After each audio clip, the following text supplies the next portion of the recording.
At the time of reorganization, post the Reorganization Act getting passed, Telangana was revenue surplus.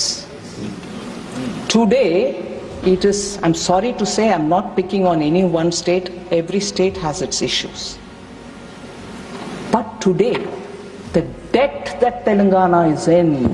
Telangana ఏర్పడ్డప్పుడు 2014లో ఈ దేశంలో అతి ఎక్కువ revenue మిగులున్నటువంటి రాష్ట్రం.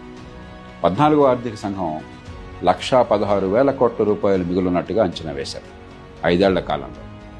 ఆ మిగులును పూర్తిగా కోల్పోయింది. కొన్ని సంవత్సరాల్లో లోటుకు వస్తుంది, రెవెన్యూ లోటు కూడా, రోజువారీ ఖర్చులకు కూడా చాలా కాదు.